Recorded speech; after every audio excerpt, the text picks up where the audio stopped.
Hello, sorry about that. The countdown wasn't working. I forgot to clear the cache.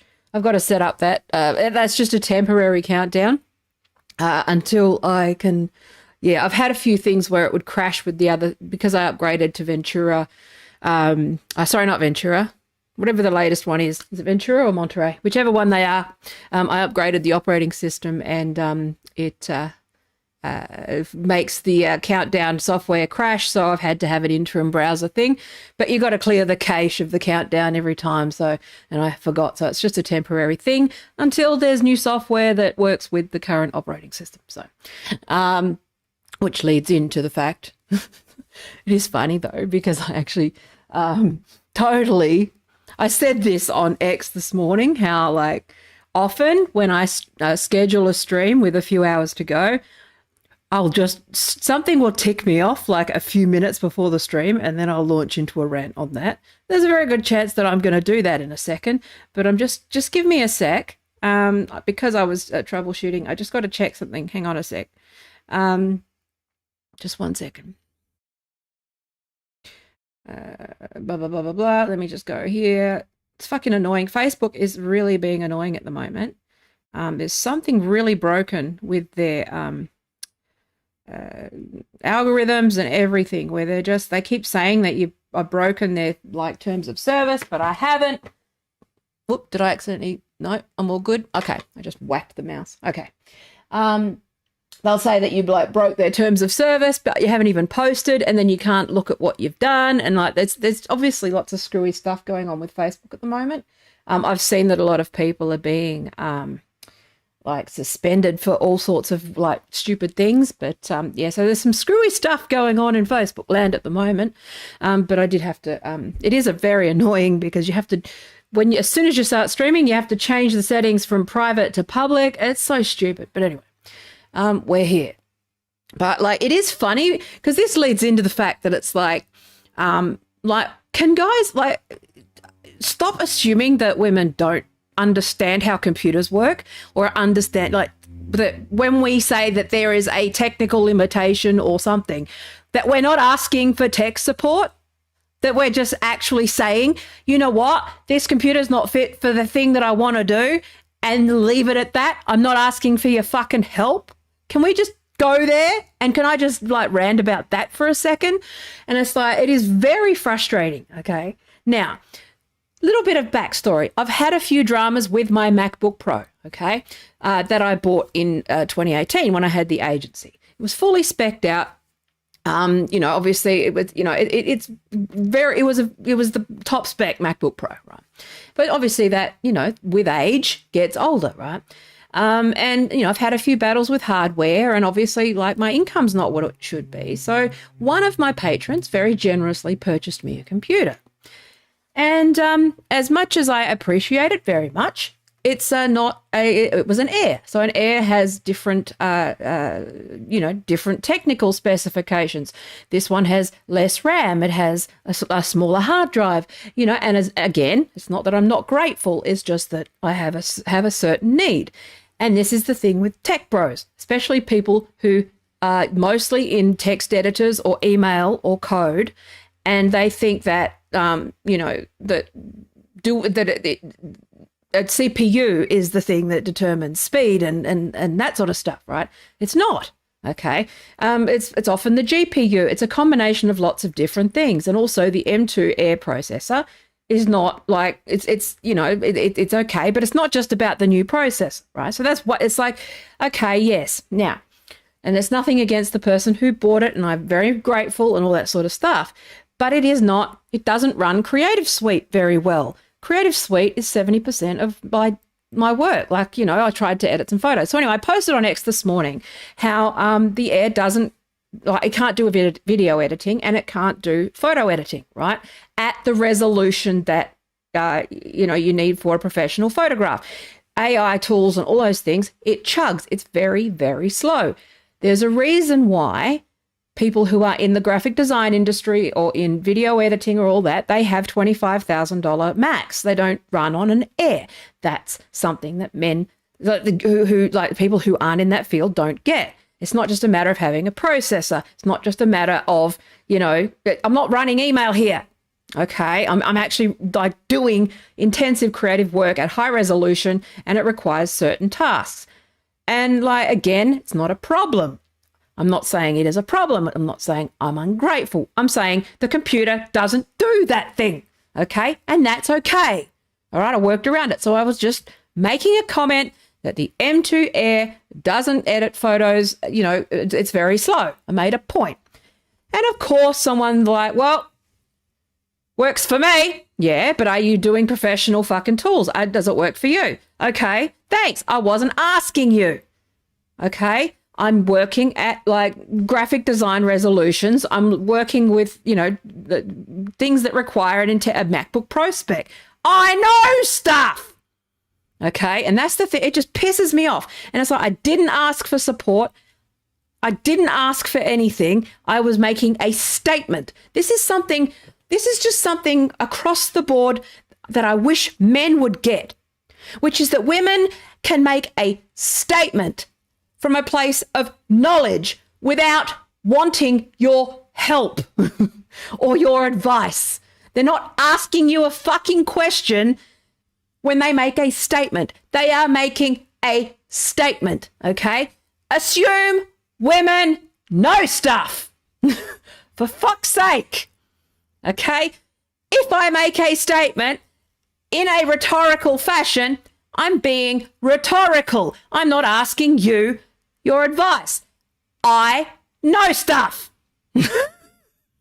For fuck's sake, fellas, stop stripping us of our fucking like everything. I'm just so sick of this shit. Anyway, so it's just yet another example of men saying, I'm just helping. No. You're infantilizing. You are patronizing. You are assuming that we don't know stuff. And we do, okay? We are not mere vessels for babies. Okay. I've been building my own computers since the fucking 90s, okay? I know how to spec my computer. I don't want your fucking tech support. I am the person who people ask for tech support. It is literally what I have done for fucking most of my career. So stop assuming women don't understand stuff. And if they make a statement, it is not a question that you can show up for and just offer unsolicited advice and think we're not going to be pissed off by it. It's insulting. Okay? We know things. And sometimes I know it might be a shock to some of the dudes online, but sometimes we even know things a bit better than you and have a bit more experience in it. Sometimes we're not just decoration. Sometimes we spend 30 years fucking learning shit and getting better at shit and spending more time on it than you. Sometimes we have expertise in things, and sometimes we're making a statement based on that knowledge, not asking for fucking help. You with me? Thank you. Fuck. Drives me nuts. It's like fucking, I'm just sick of this shit. We are full human beings outside of our connection to you. Okay? We don't care if you want to fuck us. We have lives outside of that. We have knowledge that we can share. We have things that we know. We're perfectly capable. We have access to the exact same information, the exact same tools, the exact same Google engine, all of those things. I can totally even wrangle the ChatGPT API to do stuff. I'm not a fucking bimbo. And I'm so fucking fed up with these dickheads. And then if I dare say this, they go, well, how ungrateful are you? I was just trying to help. Well, don't fucking try to help. The thing is, I didn't ask for your help. I don't want your help. Okay? Fuck. And it's like, there's just this flex of like, it's just men that they just do this. They just decide that they're in charge of everything. And that they get to decide, again, not ungrateful, but it's stripping us of our agency. And then when we actually arc up about it, we're ungrateful or rude or fucking anything. It's like, no, I'm not happy with how this stuff is going. This is a fact. I'm saying this, I need this. It's not about you. It's about me making a statement.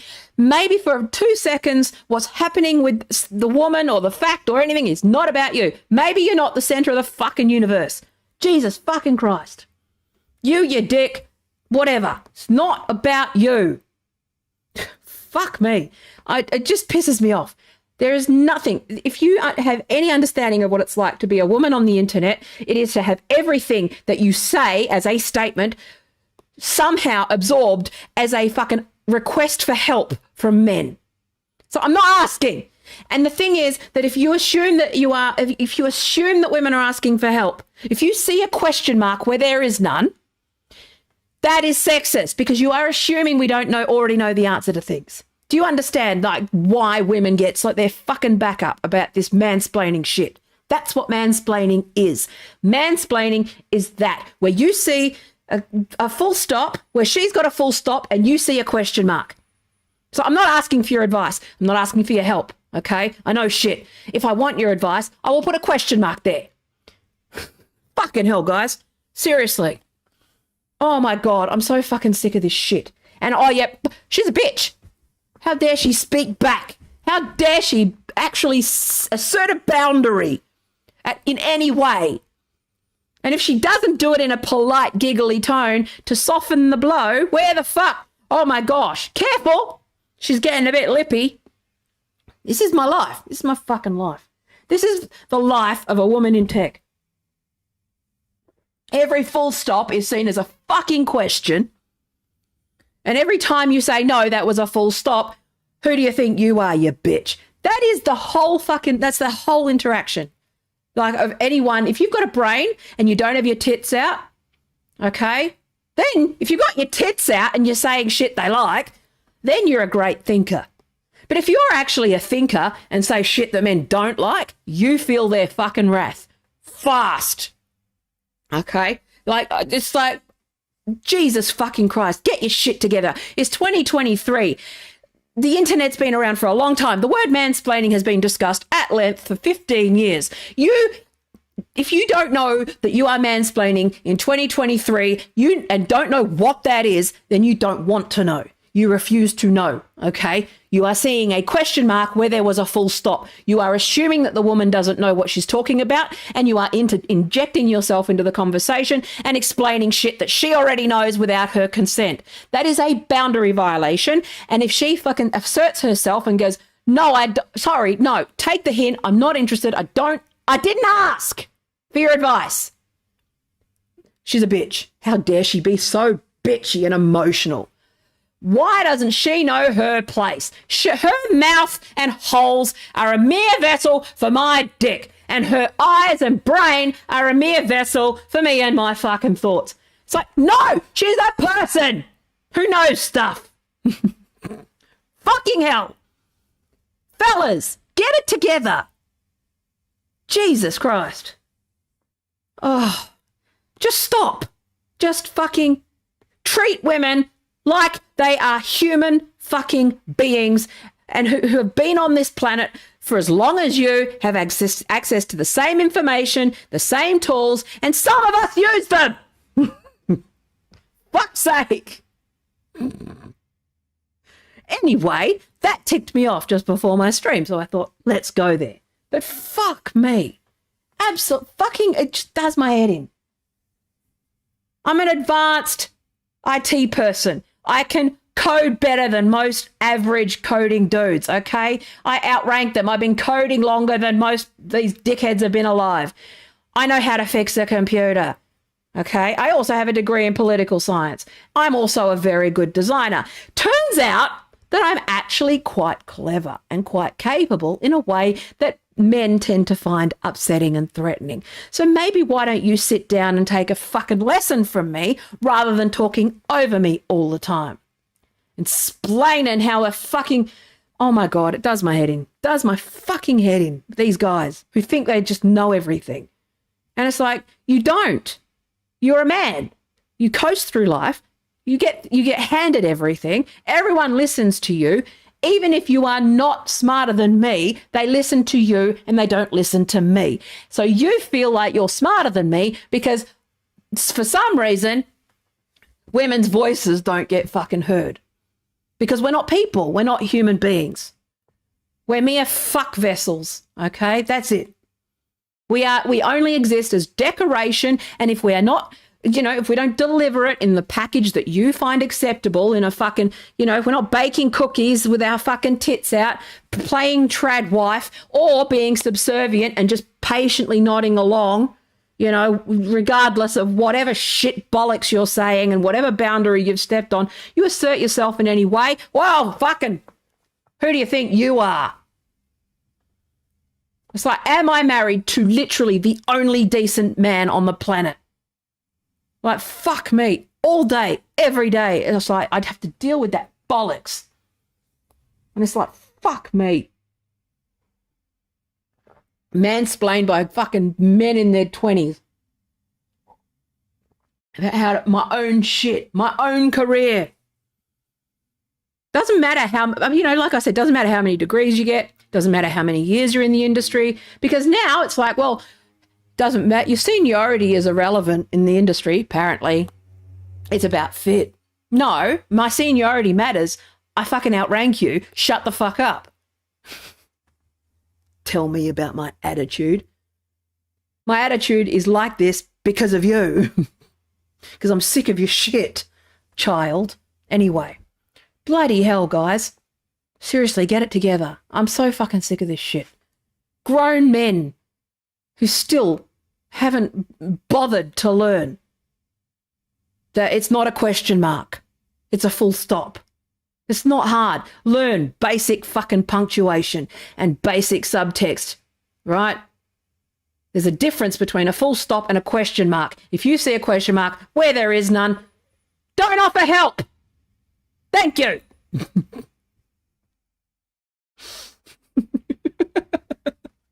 It's funny, angry rant. It's getting animated. I'm not actually feeling it much at the moment, so I thought that's an opportunity to get animated and make some fucking whatever. Honestly, if you watch my shit and you're upset, then you're not my target audience. The men that I like talk to can take my shit. I don't care anymore. Okay, I really don't care. It's like, you know, men acting like they're the God's gift to everything, and but I was helping. It's like, I don't care. How about my boundaries? How about the fact that I can make a decision? How about the fact that I have a say? How about the fact that I have requirements or that I want certain things? It's not ungrateful or impolite because you were trying to help. Okay, you still encroached on my boundaries. Like, apologize and say, oh, I'm sorry, I didn't know. It's not fucking difficult, guys. Okay, it's like women can make decisions. Fuck's sake. And know stuff. Fucking hell. Drives me nuts. It's like, Jesus, I understand computers. Fuck me. Anyway, so this thing today. I don't know if anyone's around actually. Let me check. I can't really see. I think I should just leave the stream there. I think I got myself all worked up. It was fun. No, I was actually going to talk about a little bit about how the tech companies we're sort of we're seeing this weird shift in terms of like, so I saw a thing today that actually sort of made me think about talking about this a little bit more, right? Which was that hi Stephen. Oh my God, Taya's about to start talking about law and tech policy. I hope that, you know, nobody thinks that it's a question. But anyway, so I saw this, actually this article sort of landed like in my feedly this morning. And I've been talking about, obviously, the terms of service. And so TikTok stealthily changed their terms of service to force arbitration, right? Actually, I'll share it. Give me a sec. Just give me a share. Let me get a screen share. So this was actually like what I was, so TikTok quietly changes user terms amid growing legal scrutiny. So basically, if you're not following what's happening at the moment, there's quite a few lawsuits like against Meta and TikTok about sort of these, alleged harms. Okay, so I need to be clear that the research is unclear. Like it's there's a growing body of evidence, but the answer, like with all of these things, like in terms of when we're talking about harm or like the evidence of harm, you got to be careful to not just generalize. Okay, the consensus around social media and the impact of social media is it depends, and so the harms around social media, I want to make sure that we're hang on, let me just. I won't share that just yet. When we're talking about these alleged harms, okay, it's important not to generalize, okay, because it's all about like it depends on the situation. It's more in line with things like any product. So like alcohol, gambling, like it's more like problem gambling, right? So in terms of the research, so there's people that can go to a casino, okay, they can have a night, they have fun, they hang out with their friends, they benefit, they can go home, they're not there's no compulsion, that it doesn't, whatever. It's just a normal healthy relationship, like it's like a night out, right? It's a bit of a game, okay?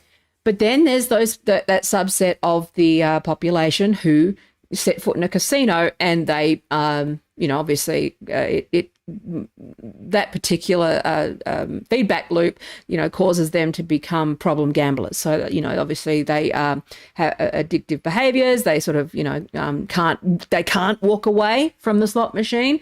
They, they will hock their kids' CDs and all these sorts of. There's a current thing to talk about, but they'll go into debt. They'll, all that sort of stuff. That problem gambling. So with everything, there is always that sort of 7 to 10% group or cohort of people who are at risk, and it doesn't matter what it is, like even sex addiction, right? Most people have sex and enjoy sex, but there's always those people who, for whatever reason, have, problematic like behaviors around that. Now, the underlying reason for that, a lot of it is because they were already vulnerable to begin with. Okay, so like in the case of gambling, or particularly like something like so in the psych field, they've got like social media, SNS, which is social network something, can't remember. But then you've got the internet gaming disorder, right? Now that is contested. Now, so you got to remember that a lot of this stuff is contested in the psych research, and we're still sort of working our way through what specific elements do that, what specific ones don't, who's vulnerable, who's not vulnerable, all those things. So I think it's very important to not just take social media is harmful as a given. Okay, it's not in all cases, and it's not like it's not like smoking, where it is like. I think a lot of people have equated, even myself, when I've been sort of glib and like, well, not glib, but generalizing, right? A lot of people have been sort of equating like Facebook to big tobacco, and I don't think that's a fair. I don't think that's a fair comparison. Mostly because the harm is different, and also because there's no real health benefits to tobacco, right? There's none, okay? I mean, nicotine can be, but there's other alternatives, right? Nicotine's a stimulant, but, there's no real, there's no large portion of smokers who receive benefit from it, okay? So it's not really a good analogy. Now, I'd argue that TikTok is probably more designed around like these addictive sort of slot machine behaviors. It's like I don't use it because of that, because I do have that gene. Okay. I don't gamble for that reason. I've got that kind of that compulsive streak, so I don't do it, right? But so I just wanted to make it clear that when we're talking about like these lawsuits that are happening, a lot of this stuff is still in the early stages. Okay. But there is a push. So we are seeing some harms. Okay, so obviously radicalization, the political consequences we've talked about a lot, but the actual mental health consequences, it depends. Okay, now there are people who have I think it's the difference between, people who consume too much news and people who get out in the real world. There are people who consume, and they sort of disappear into a fucking bubble, but they were already vulnerable to radicalization because all of those things, like, they had it was the right setting, right? They were already socially isolated. They were sort of lacking in sort of meaning. They were vulnerable, all those sorts of things. There's also, you get what I'm saying? So I just wanted to, I know it's a long way to qualify it and explain it. Again, I'm sorry, fellas, you're just going to have to listen to a woman talk for longer than 20 seconds because shit's more detailed and complicated than, something as simple as social media harm. There are questions of fact there, and it does depend on, first of all, the platform. It depends on which feature you're talking about. It depends on how it's used. It depends on the individual user. There's lots and lots and lots and lots and lots of variables into what would constitute harm, okay, like by social media platforms. Now, they have deliberately ignored certain things. They have, obviously, the business model has made it so that you don't leave, that, they have obviously programmed these things in a way that makes it addictive. Now, is addictive the correct word for it? Because really, at the end of the day, people do have agency. Okay. At the end of the day, these it opens up complex questions, right? It's more, I think it's not so much big tobacco. I think it's more equated to things like big food where, at some point, yes, McDonald's makes their food addictive. Okay. There's Coca-Cola, they put stuff in the food, lots and lots of sugar is bad for you. Things are designed to be addictive. However, at the same time, there is a point where it becomes pretty common knowledge that drinking gallons of Coke every day and eating, Mars bars all day and all that sort of stuff, that's bad for you. Okay. And so this is where you get into questions about like nanny state shit, okay, around food. Like you've seen that, what's that, the lemonade, what are they called? Where they've got that high dose that caused that disabled person to have a heart attack and stuff. There was a couple of deaths. I can't remember what it's called, but there was that lemonade, right? That's currently in the market at the moment. And not in the market? What's the word?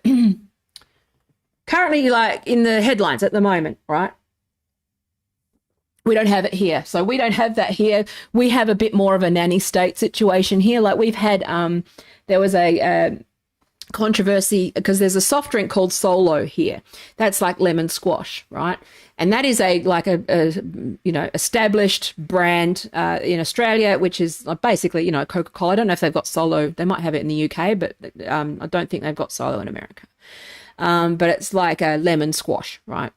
And that brand, so basically they started to sell an alcoholic version of Solo at the liquor store. Now, you can't buy liquor at a general like drugstore supermarket like you can in the US. Like here, it's very specific liquor stores and it's very heavily regulated. So they sold Solo, but it was alcohol, right? That product has since been ruled to be unsafe because kids can confuse Solo with alcoholic Solo. Now, I tend to be like, that's a bit fucking ridiculous, bit nanny state bullshit. But when so it's more like, it's kind of more in that gray area with social media where, it's the warning label shit. There comes a point where you can only protect people so much where, it's like, well, sugar's bad for you. Everyone knows that. If you're deliberately feeding yourself all of that sugar, that means that there's something else going on. It's not just about, there's other things, right? Some of it could be education. Some of it could be, obviously poverty is a big part of like what makes a healthy diet. Like when we're broke, our diet just goes, it's just because like carbs are cheap and sugar's cheap and all that sort of stuff. Like there's a direct correlation there between the quality of your food and how much money you've got, right? But in terms of like social media, there is an element of, again, I'm not one of those like full on, it's, sell whatever you want to whoever you want and everyone has agency. It's like, well, no, that's not, because there's an asymmetry in power and resources and obviously the role of advertising and now where they're getting into your fucking brain, you really don't want to be, it's not that straightforward. Like this is why these like US libertarians are dipshits. It's like, yeah, all things being equal, I think everyone agrees that you don't need regulation, but like the things aren't equal, right? If you just look at crypto is the example of what an unregulated market looks like, and there's a lot of like small amount of winners and a lot of people who are left fucking fucked. Okay. It's not that simple. Okay. So anyway, so when it comes to like the social media research, it's more like, I would say it's more like food than it is like tobacco, because tobacco is pretty objectively harmful, and it's fairly clear cut. The science is clear cut. In the case of social media, it is not that clear cut. There's benefits, and a lot of the benefits probably outweigh some of the downsides, and you've got to mitigate, so And also it's more like food because, we've all got to eat, we've all got to survive, we've all got to use technology, right? So it's probably more like the way big food market, which is it's like optimal and suboptimal choices versus, say selling something directly harmful. And that I'm going into that detail because the basis of a lot of these lawsuits are trying to equate tech and particularly things like TikTok and social media with tobacco, which I don't think it's that simple. It's not that simple. It's more like Nestle sell bottled water, but like Coca-Cola. They sell bottled water, and they also sell Coca-Cola, and they also sell Monster, right? And you've got TikTok, which is like Monster, and then you've got bottled water, which is more like, and it depends. So part of a very so that's the analogy that I'm just trying to sort of tease through with this before I talk about the lawsuits, because I think it's really important because people really just do skim over a lot of the details. And again, skimming over details is makes for better content, and it makes for more entertaining content, but it doesn't help when if you're trying to diagnose problems or talk about solutions. You need to have the right diagnosis, and you need to be precise and correct and name the problem. So the problem is the business model, and the problem is the fact that people are a big part of it is unsupervised access by kids, but it's also, remember, a lot of the literature around, like, I think internet gaming disorder is probably the most researched at the moment. I haven't looked for a while because obviously I moved out of the psychology part and into law, so I've been more into the legal side. But when I haven't really dug too deep into any major literature reviews recently, but when about a year ago, the rough consensus there on my little sort of meta-analysis that I do was that it was, this is like any kind of addiction. You are vulnerable to addiction, and it's not necessarily the product. If you were going to get addicted to gaming, if you're addicted to gaming, there's a very strong chance that if you didn't have games, you'd get addicted to something else. You get addicted to heroin. I'd be curious to see some sort of comparison between whether there's a decrease in heroin use and an increase in sort of, problematic, like whether you can see some sort of correlation there. Again, there's no real way to test that, but, my gut instinct would be that for us Gen Xers who, for everyone in our class with, there are a couple of them that sort of fell into hard drugs. Some of them now fall into, other things, right? So again, you've got to understand that you have a predisposition for certain things, okay? It's not as simple as normal, healthy, well-adjusted, well-parented person uses TikTok and develops all of these problems. Usually it's because they've got a predisposition. Doesn't let Facebook off the hook.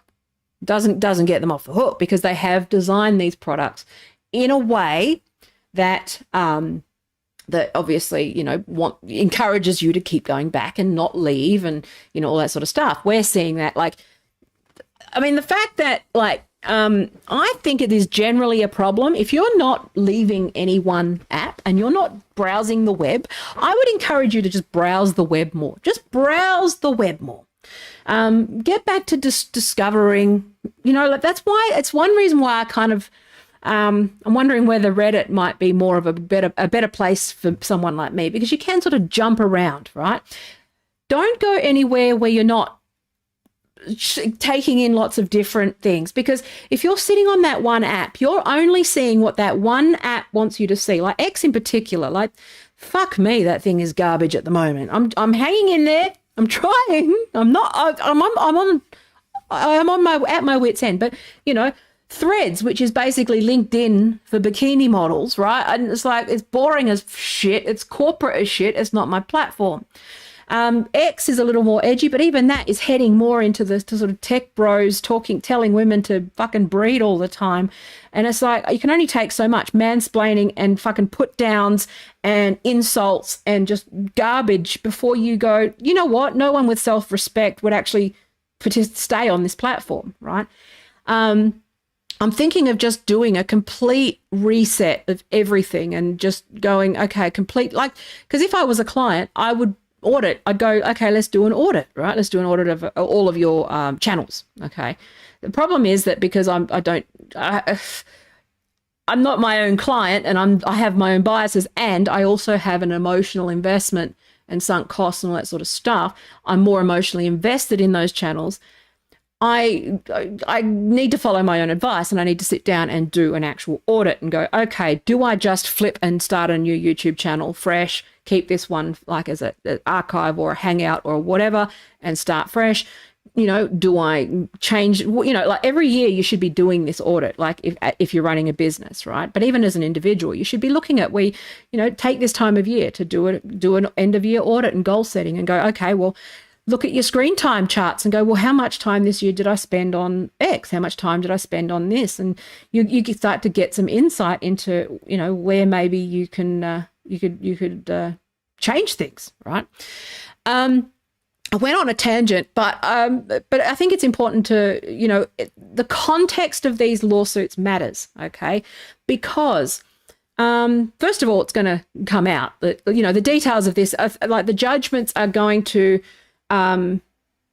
be illuminating, because some of the stuff, this will be some of the arguments that Facebook present, and I would actually agree with some of them, okay? Which is that, like it's going to be interesting to watch anyway. But the users themselves, I mean, this is again with America, like, I wonder about the motivations. I can, in principle, agree with the idea that big tech should be like sort of held accountable and sued and, all that sort of stuff. I can also, like I'll talk about in a minute, the way that they will abuse the arbitration process, right? That's the way that TikTok have like sort of behaved is really like anti-user, and I think you should be thinking about your rights and thinking about ways to maybe. I think the setting is right. Fuck some shit up if you want. I said this about the rent strike, the last stream, which is how easy it is to fuck things up. Like if you just organize as a group. And I think users could be organized. If I had the money, I'd set up a user advocacy org and start doing this myself, but I don't have the resources to do it. But the way that TikTok, so basically let me go back. So you got all these lawsuits, okay? So you've got these lawsuits where families of children, and because obviously children can't go to court themselves, so it's the guardians and right. So they're doing a class action with TikTok and against TikTok, Meta, and I can't remember I don't think X is in it.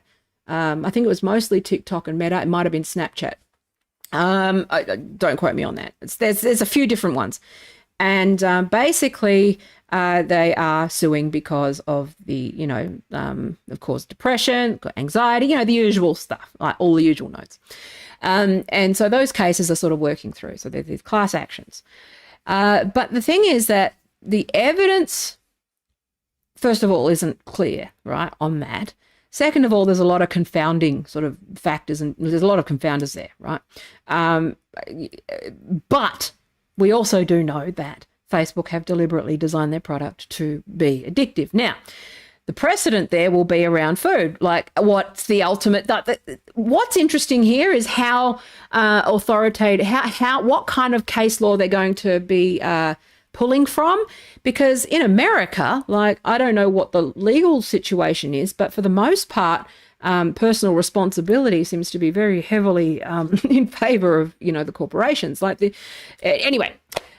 basically, so the way so what's been happening is that in the terms of service, so if you've signed like a terms of service, right, with TikTok or like with X or Twitter or whatever, right, their terms of service, right, I will tell you now, they do not want those tested in court. Okay. So even up to like 5 years ago, I'm not sure if it's the case now.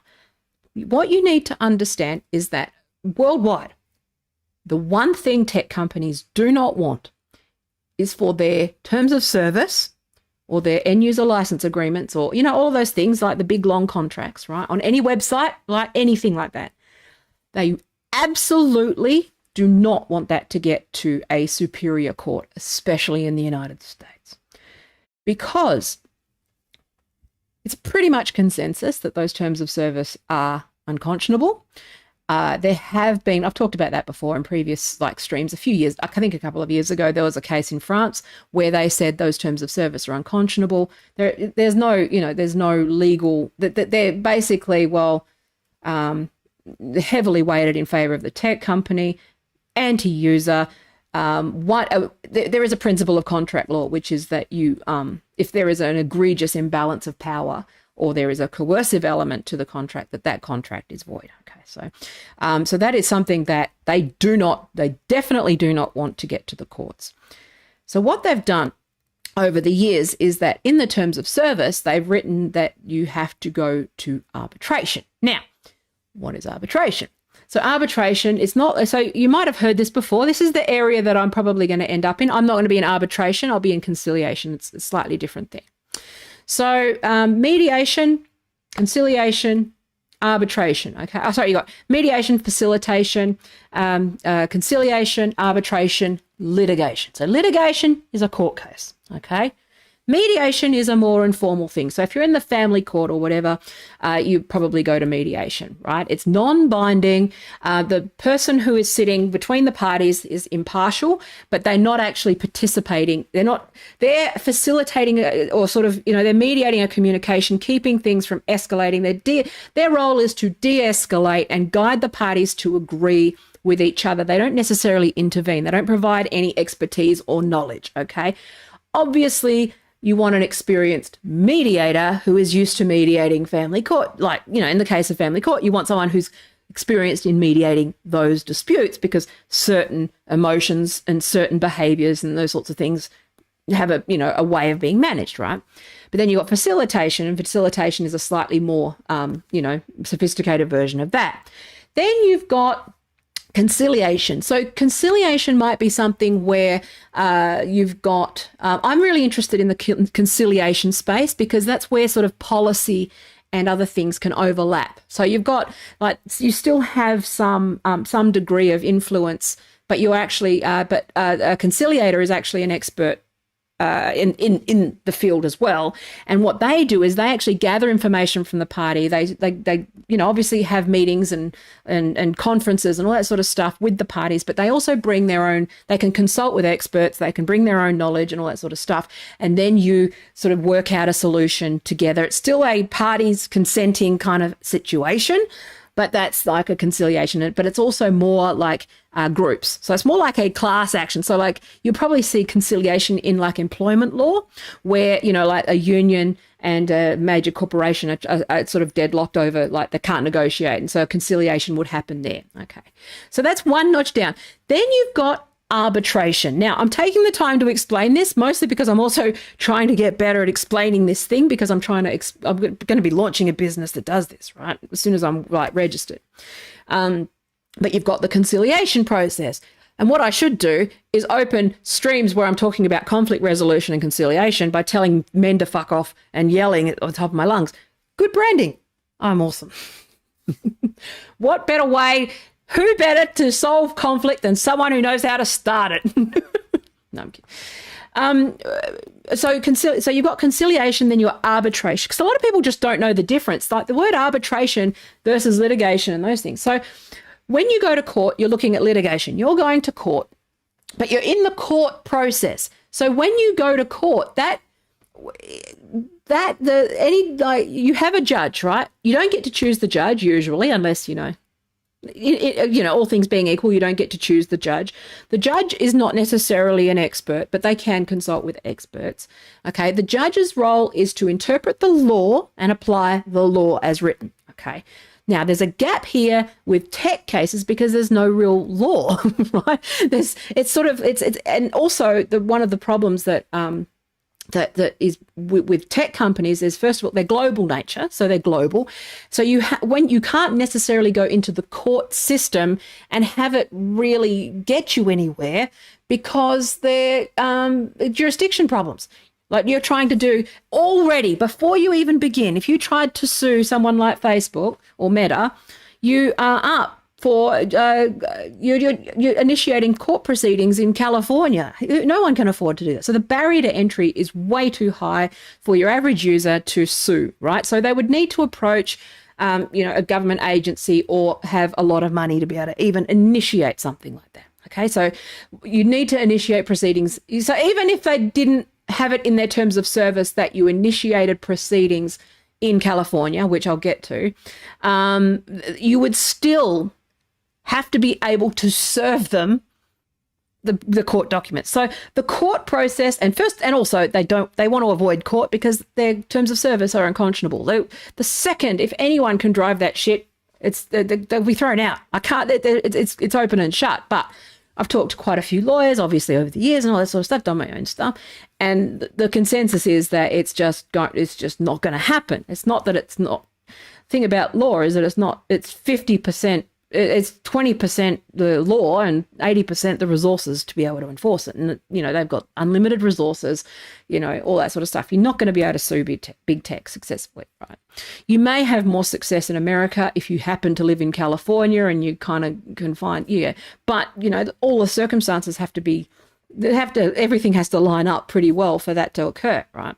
And you are seeing it a little bit, but what you're also seeing in the court system in America at the moment is that those cases are just being thrown out because there's no real legal framework in which the plaintiff can win. Because the role of the courts is to enforce the law as it stands, not law as it should be. First off, okay, especially in America where they're very much about, well, you can't just make up law. Okay, it's either So, and also like judges do need to consider the impact of their ruling, which is that if they rule this, then that has impact on other norms and other things. So it's it's all that sort of stuff. So arbitration. The reason why tech companies pursue arbitration is because, first of all, they don't want to go to the courts, okay? They don't want to go to the courts for the reasons that I've said.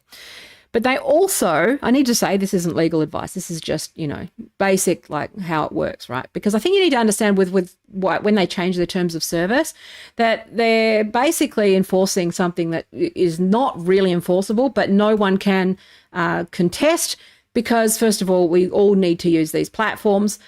We always, we don't really have a choice but to go into that contract, but we also don't have the resources or support to actually contest the terms of service because taking them to court is just way too expensive. Okay. But so what the tech companies have done is that they've tried to sort of, over the years, their preference, okay, is for arbitration. So arbitration is basically like court where you have a third party, okay. They can somewhat be a subject matter expert, not as much as the others, but, they're kind of basically... they're able to be a subject matter expert, but it's also confidential. Okay, so the outcomes are sort of kept confidential, but also the rulings are not binding on other cases. So basically, they have to somewhat interpret the law, and it has to be within the law. But there is some flexibility for negotiation and coming up with more creative outcomes or all that sort of stuff, right? And it's cheaper in theory, but also what was the confidential? But it is binding. And the thing about it being binding, like other sort of alternative dispute, but the thing about it being binding is that you can't actually appeal. There's no real avenue for appeal from arbitration. So when you go to court, you can appeal a case, okay? If you don't agree with the decision. Obviously, you need a reason to appeal. You can't just go, I don't accept. You've actually got to have a basis for the appeal. But there is an appeal pathway, to the superior court, right? In America, it would be, your district court and then your circuit courts and then, your Supreme Court, that sort of stuff, right? Here, it's the, the magistrate, district court, Supreme Court, High Court, Federal Court, High Court. And so they, and every level of that court is binding on all the courts below, okay? Quite simply. Obviously, you've got other things, right? But you don't have access to that system under arbitration. Arbitration is a sort of last last resort thing to avoid, last resort process to avoid court, but the actual decision is binding on all parties, and the expert has more.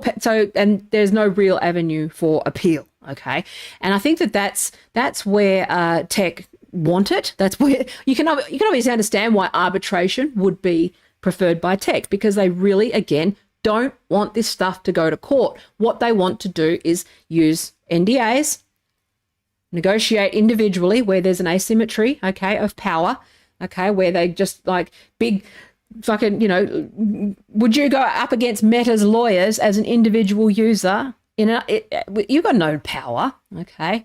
And you go, well, I just want my account back. I didn't do anything. Oh, well, they go, well, and then they just but arbitration, you can at least maybe negotiate to get your account back and some damages, but you also sign an NDA as a condition of the, all that sort of stuff, right? So it obviously works in their favor. Now, the thing about arbitration is that the tech companies in their terms of service have set compulsory location. So you can't just initiate arbitration proceedings anywhere. Both parties need to agree to where that is, if I'm not mistaken. Okay, again, the details of that process, I probably, I'd need to check that. It depends from place to place. With the courts, you can initiate proceedings anywhere, anytime, you can take them to court. You might not win, you might not be able to fight it, you might not be able to afford to, but you can, in theory, in theory, sue X here, and if they're a no-show, I could get a judgment against them if I was so inclined, right? But again, you need to be, it's something where, but in arbitration, parties obviously need to agree to that. Now, what you do when you sign the terms of service, getting back to your point, Taya, is that you agree to that process. You agree to having arbitration based in California or Nevada or wherever they're headquartered, right? I think it's I think it's either Ireland or California for most of them. Like some of them are like Dublin and stuff because they've got headquarters in the EU as well. But basically, so if you're like an Australian user and you're signing the terms of service and you've got a dispute with Twitter or X, you've got to assume you've got no real recourse, because that terms of service says that if you have a problem, you have to, first of all, access their support, which is dog shit. I had an impersonation account. Someone, I think it's been around for a while. It's like a way to, a couple of people were like, there's this account. And I was like, please report it. I reported it. Fucking asked me for my ID in order to report it. And it was like, but ID verified. Why? And then it took them a week to even get to the ticket. Then they asked me for my ID again. So 3 times I had to get my ID. It took them a week. It's like, my God. Anyway, but if they didn't deal with that and I had to sue them, I am forced to go and initiate. I've agreed in that contract to initiate proceedings with Twitter via arbitration, but I must do it in California. Like, I can't afford to do that. I can't fucking afford like Christmas, let alone fucking suing Elon Musk. I mean, who can do that? Very few people are able to do that, right? So it's like, so yeah, anyway, I'm kind of like, I'm trying to give you a little bit of an explanation, but I'm also practicing sort of, how to explain some of this stuff, because it's the first time I've really explained it out loud. And you learn better by like trying to say it and explain it simply, which is that, basically they use arbitration for, because it's in their favor, basically. Okay. Now, in 2020, there was this funny thing, okay, where the thing about like arbitration, and this links back to what I was saying about the rent strike and that sort of thing, where if everyone just stopped paying their rent, okay, because of the way things are set up at the moment, they can't evict you, right, without you going to the tribunal. Okay, so a tribunal is another version of alternative dispute resolution. Okay, it's like sort of. Okay, that complicates, but you've got this sort of it's not in court yet, but it is an administrative thing, right? The tribunal, right? It's like a magistrate level thing. Let's just assume that it's like fits neatly under alternative dispute resolution. for the purposes of this, getting to the fucking point. But basically, but the thing is that there's so many disputes and so many cases and so little resources for these tribunals that you've usually got 3 months lead time, right? You've got a 3 months wait, right? Because they're always trying to like evict. You've got tenancy disputes. You've got all these other things. If you're in other states where all of these tribunals are in one whole like department, so like a dispute with your neighbor and like, or any other disputes are all in the one tribunal, sometimes it can be like 6 months, right? So if you but they can't actually evict a tenant until there is an order from the magistrate that there's got to be a court order, right? They can't just evict you, right, or kick you out. They can try, but they require that tribunal. But if you can you can fuck things up very easily, right, with organising, right? You fuck things up very easily because you just go, well, I'm not paying my rent, and what you do collectively, and you go, oh well, take it to the tribunal then. And it will take, so basically every real estate agent in town would then be, again, this is just a fantasy, hypothetical fantasy that I wish would happen, and I would join if someone, if you decided to withhold your rent for 3 months, okay? Every real estate agent and every tenant would be backed up and booked up with this proceedings for like a year or two.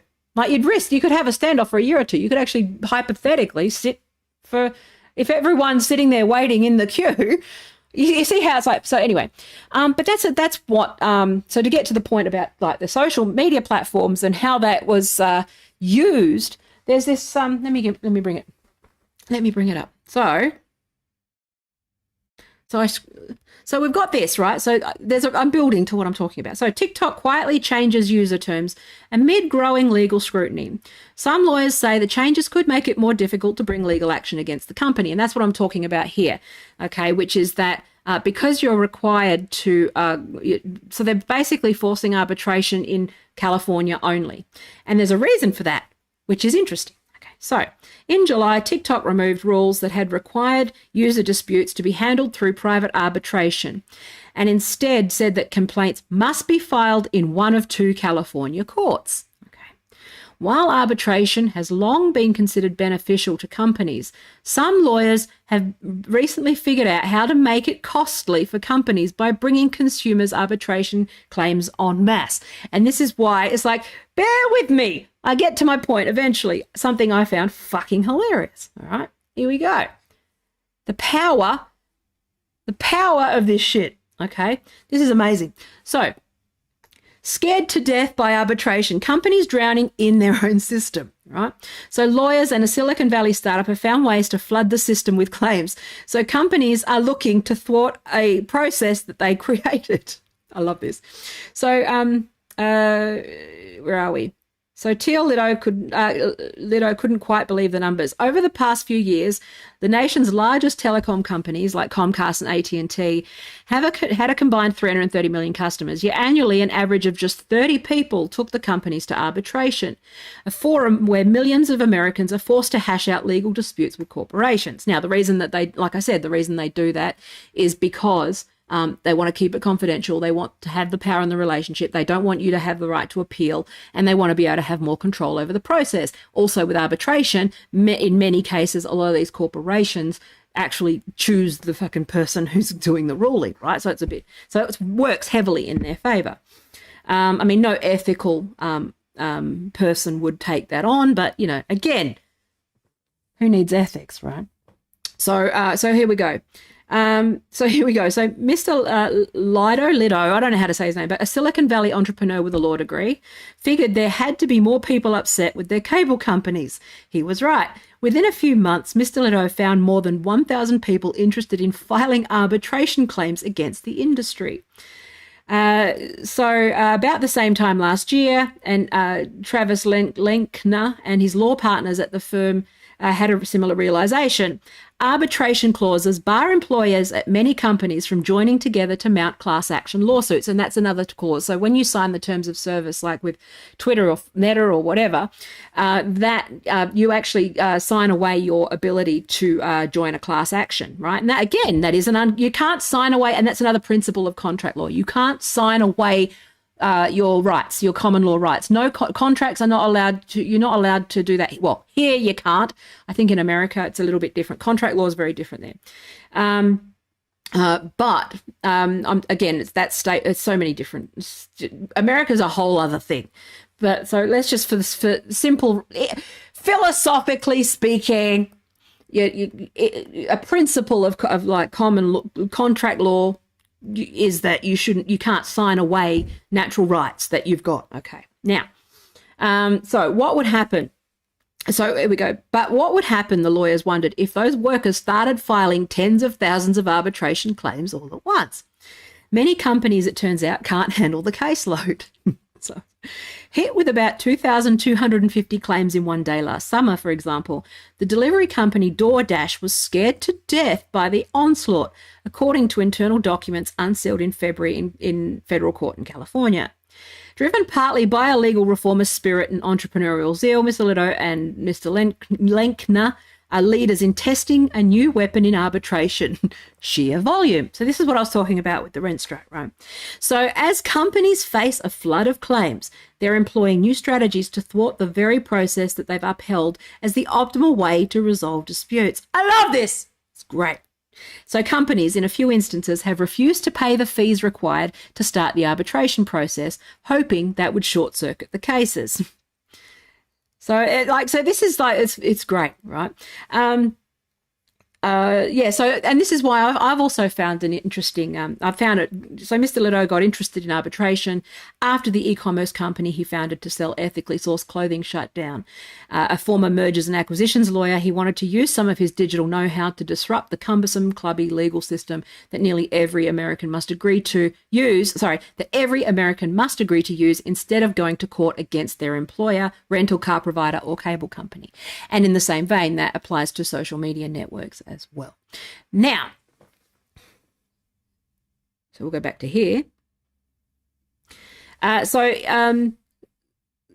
basically what's happened is TikTok have stealthily changed their terms so that you can't just file arbitration, like you can't file disputes anywhere but California. So what they've done is they've, so it comes as the shifts come as the possibility of people taking legal action against TikTok is rising, okay? So again, this is just a strategy where they're trying to get ahead of you. If you think that they give a fuck about the users, look at this, okay? They might say it. The comms people will do all the right talking, but look at what they're doing in the background and what legal strategies they're employing. Because if they were good faith, they would go, yeah, okay, we got to make it right. They're not interested in making it right. But, that's why people like me are like, that's why I've got an interest in arbitration and ADR rather than sort of straightforward lawyering, mostly because taking them to court is actually like extremely like cumbersome for you can't, unless you're doing a class action, you can't, but you've also signed a terms of service that says that I won't do class action. So it gets thrown out, right? So you kind of, you're stuck. Okay. Zug's wang. All that sort of stuff, right? So, until but there is another avenue for Australia, which I'll talk about in a minute. So, a coalition of more than 40 state attorneys general is investigating the social media giant's treatment of young users. Bipartisan investigation announced last year and led by Tennessee and Colorado, seeking to determine whether the company engaged in unfair and deceptive conduct. This is the angle. So that harmed the mental health of children and teens. So, we've got misleading and deceptive conduct and unfair terms and those sorts of provisions. And that is administered mostly by the ACCC. Okay. And that's the, it's like consumer law, right? Federal consumer law. So anyway, so we've got, right, where are we? So these types of investigations, if they uncover possible wrongdoing, can lead to government and consumer lawsuits. So where are we? I'm just trying to, where are we? Getting to the point. Where's the point? There we go. So So companies have long sent disputes to arbitration to avoid liability through class action suits and to reach resolutions behind closed doors. But they have been dropping such requirements after lawyers figured out how to file arbitration claims en masse, which can cost companies millions of dollars in fees for private arbitrators to hear cases and even more in settlements, said Robert Freund, an advertising and e-commerce lawyer. So when these big companies are being put to the test of accepting the deal they arguably forced on consumers, they suddenly don't like it if it means they might have to pay more than they thought. And again, like the one thing that they don't, and this is why I made sure to emphasize that the one thing that they don't want to do is actually risk going to superior courts, because with every case, there is always that risk of like the Supreme Court or, you know, even a circuit court or whatever, ruling those contracts to be completely void or, you know, at least unconscionable terms like removed and unenforceable. And that is absolutely fucking, that's going to be catastrophic, not just for social media platforms, but for end user license agreements, like everything, privacy, anything that sells your data without your consent. All of these contracts, like the potential for a precedent like that is going to have a ripple effect throughout tech that is going to be awesome and should be there, but it would be catastrophic for the business model as it stands. Right. So this is where I know that I've been probably very, very boring. Okay. But I think it's not that boring, because there is also, you got to understand that you do have recourse, and that things are shifting, and that, you know, this is, well, it's also to say why I'm going into these, why I decided to study law, because I was like, okay, I need to figure out this angle. But here, right, so in Australia, let me share this. So in Australia, we've got the ACCC, which is the Australian Competition and Consumer Commission, okay? So they're basically like an ombudsman. If you're in the UK, you'd probably be familiar more with this structure. In America, it's probably, this one's the federal one, so it's like it would probably be like the FCC, perhaps, in terms of their mandate, right? So they deal with consumer law, business, sorry, not FCC, you've got, is it, I don't know the exact things, like, it might be FCC. If there's overlaps, like with everything, right? But anyway, it might be the FCC. Correct me. Here you go, guys. Permission to correct me on that. Tell me who does what. So basically, the ACCC do actually advocate for consumers, but they don't actually. So one thing that the ACCC don't do is they don't provide arbitration, they don't provide mediation, they don't rule on cases. What they do is, if there is so they deal with complaints. Okay, so they will take a complaint and then they will decide whether, you know, like they try to get you to figure it out, but they don't provide those services themselves.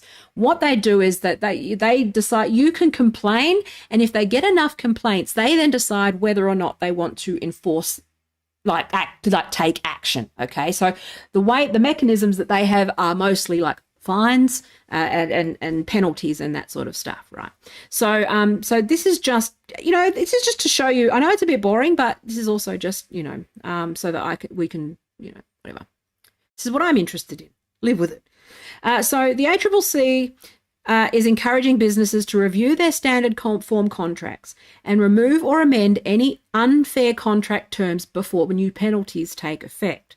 Now, again, the problem with these tech companies is obviously that they are international, right? As soon as you have international jurisdiction, you are in, you know, they just go, fuck you. You've seen how Musk just goes, fuck you, Australia. Who cares? You know, they just ignore you, right?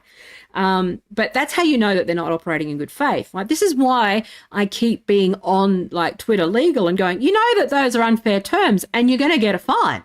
You might want to change it, but they don't care because they're above the law, right? Because when you've got the money to fight this shit, right? But I am waiting for the timing to be right to be able to initiate proceedings against them for my own experience, right? Because unfortunately, I also count as a business, so there's got to be other. But you know, we're working on it. So the ACCC is. I've been doing research on it, and I've got a paper I've written on it, and the way that to fix this problem and to close these gaps. So I do actually have my IP around it. So from 9th of November, changes to Australian consumer law will prohibit businesses from proposing, using, or relying on unfair contract terms in standard form contracts with consumers and small businesses. So basically, anything that says so unfair contract terms has a specific meaning, and that means that where there is Federal Trade Commission. Yeah. So, but then you've also got like isn't it communications as well? FCC, isn't that like communications as well? So you've got the SEC, which does the the company registration, like corporations law and securities, and then you've got the Trade Commission, but the FCC, which is the one that does the communications and stuff, communications regulation. Yeah. So it's the FCC, but I think America has the same problem that Australia does, where those gaps, like those agencies have specific powers, and like tech companies fit right in those gaps, right? And again, you've got that complex interrelationship between you've got these two agencies, but those agencies are federal, and then you've got states, and you've got these schools of thought around. Yeah, so it's a complex, very complex, like legal landscape, and like even in America, you've got state to state to state different rules as well. So like it's very, very complex, but tech companies generally fit in between. So the FTC are initiating all the antitrust proceedings. The FCC are the ones who are doing the regulation around communications, the Communications Act. So Section 230 of the Communications Act, that is the FCC. And that's why I'm like, I just make sure that because sometimes like this, so, like this stuff, especially when you're on a stream and you're waffling and talking shit, like I malaprop those things all the time. But so the ACCC is like the American FTC. Okay. So just that was all I wanted to do, is explain the Australian Consumer Competition is the Trade Commission. But we're very much like America in that we have obviously state regulatory stuff as well. So we're a federation, much like America. We've got the 6 states. So, you've got different consumer protection law across states. This one brings so the only people that are under the ACCC is people who are companies that are registered under the Corporations Act, which is that you have to be a registered corporation. If you are a registered business, like a sole trader or like a partnership or a small business, usually, again, I say usually, that falls under state consumer law. So they do work to try and bring those like acts those statutes into alignment. But like these companies, and the thing about these fucking lawyers and corporate lawyers in particular, is that it is their job. The reason they're paid so much money is so that they deliberately fit in those gaps, right? So they make your life difficult. But this is why I think this arbitration and alternative dispute resolution and using these processes in strategic ways through ADR rather than the courts is probably better, because you will never beat them in court, but you can beat them through this process. That's what I truly believe you can beat them in this process.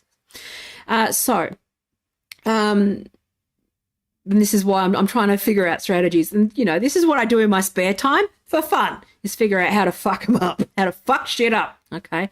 So anyway, user strikes and ADR and all, like creative ways to fuck shit up, right? So, but anyway, so the changes will allow courts to impose substantial penalties on businesses and individuals who include unfair terms in their standard form contracts. Currently, a court can only declare specific terms of a contract unfair and therefore void. So in Australian contract law, like I was saying before, unfair terms, they just end up being void. So they can still enforce the whole contract. But what they haven't been able to do is actually attach penalties, attach fines for like that predatory stuff, right? So this is an extension of like fine print laws and that sort of like fuckery. I think you can do it a bit. I think you can do Wild West contract law a bit more in the United States. Again, don't quote me. You can't generalize about United States law. There's too much. Like just one state is different, like vastly different from another state. Like, it's so different. And I barely keep up with Australian law. If I end up wanting to practice law in the United States, which I don't think I would do. I think I would just go into alternative dispute resolution. You have to sit the bar in different states, every state. It's fucking bonkers. Anyway, at least here you've got that reciprocity between, if you're admitted at the Supreme Court of here, you can practice pretty much anywhere in the country. They recognize that stuff. But so unfair terms are where there are like a substantial imbalance of power. So for example, Twitter's terms of service turning around and saying, you have to sue us over here. It's like, well, that's not, there's an imbalance. We don't have any bargaining power there. That is, that would be an unfair term. Okay. We can do whatever we like with your data. You must delete your account if you don't consent. That is actually another thing. It's like, well, there's legal tests for what would, contract law in particular is very much heavily based on common law. There's no, so it's all very case by case. There's lots of legal tests for this stuff, right? So basically, let's go here. Let me get my computer back. So this is like the general principles. But look at this. So let me go back. So the ACCC has been advocating for the introduction of penalties to unfair contract terms for many years, but they've specifically started to focus on tech companies and their terms of service. So they've concurrent to this, the ACCC have been running a thing called the Digital Services Platform, Digital Services Platform. One of those in that order, inquiry. And that's been going on every year. They review it every year. They're working on it. They're constantly reporting on stuff, constantly taking submissions. And it's like, they're always like trying to close those gaps, right? And this is part of it, which is terms of service. It's in their sites. Now, what you can do is, so because the ACCC only take complaints and they don't necessarily do mediation, but what you can do is, as a consumer, you have the right to complain. And what happens with most ombudsmen here is that if you get a complaint and you don't resolve it and you don't engage in good faith with the consumer complaint, you can get a fine. Okay, so they have the ability to fine you for not doing it. Like with the communications industry ombudsman here, like ISPs, for example, if you issue a complaint, they get a $20,000 fine, I think. Well, it used to be $20,000, but just for the complaint. You fuck them up just by complaining, right? Because they have to, there's a fee attached because they want to incentivize these companies to actually come to the table and do the right thing, right? And it's the same thing. So here, look, so additionally, one of the key recommendations, right? Oh, it's right there, dickhead, ACCC Digital Platform Services Inquiry. So one of the key recommendations of the ACCC's 2020 Perishable Goods Inquiry was to introduce penalties for unfair terms. And this has also been a key recommendation through the ACCC's Digital Platform Services Inquiry. So they take action. Now, the maximum financial penalties for businesses under the new unfair contract terms law are the greatest of $50 million per breach, 3 times the value of the reasonably attributable benefit obtained from the conduct, if the court can determine this. So if they actually determine that you it's more than that, right? If a court cannot determine the benefit, 30% of the adjusted turnover during the breach period. All right, the maximum penalty for an individual is $2.5 million. Okay, so the changes will apply to a standard form contract made a review after 9th of November 2023, which is funny because X's, so if they've renewed on or after 9th of November 2023, they've got to be compliant with this or they risk the fine. Now, I think that X actually reviewed their terms of service prior to this date because they're fucking cunts. Unethical assholes who don't care about their users. And I don't care how much he talks about free speech and users and team human. If you're team human, you won't have that in your contract. As soon as you remove that from your contract, I'll believe you. So, but also, a term of a contract that is varied or added on or after 9th of November 2023, right? But that's so, anyway, I thought that was because shit's moving, right? The main takeaway is that you can fuck shit up in ways that you weren't able to, some time ago because the landscape is shifting, right?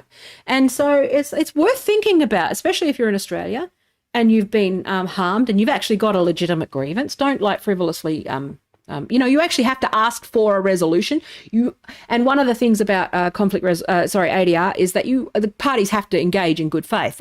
It's a requirement. You have to engage in good faith. You can't. When I say fuck shit up, I don't mean it to do it in a way that is frivolous, bad faith. I'm saying if you've got a legitimate dispute, like a friend of mine who's verified account got banned for a dumb reason, right, years ago, and he's lost income. If you've got a legitimate grievance, then and you have a basis for your complaint, and you want to challenge those unfair contract terms, the ACCC are gagging for these disputes. And if we get 100 people to issue complaints, if people want to pay me to do that on their behalf and be their advocate and help them write the complaint, I will do that. Can't do it for free. I'm poor, but I would, I'd quite happily. If you've got a grievance against fucking tech, and you want to fund this thing, I would do it. I'd help people prepare their complaints. Okay. And you can use that process, right? Because the ACCC are focusing their energy there, and you will find that you might actually get a resolution, and you might be able to see them get some fines and shit, right? Pretty hefty ones. Because remember, you get 100 of those, that's 500 million. If you get 10 of those and they get a $50 million fine per breach, right? That's $500 million. If you get 100 cases, that's, how many is that? I can't fucking count. What is it? What's 100 times 50 million? Whatever the fuck. That.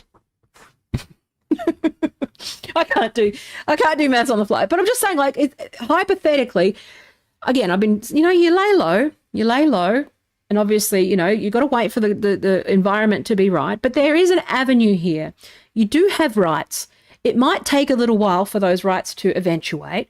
But the same thing's happening in the US. But the thing is that these tech companies are doing shifty business now. So what they're doing is they stealthily changed their terms of service back in July. And again, another thing with contracts is that they're not allowed to be retroactive. So they can't do that.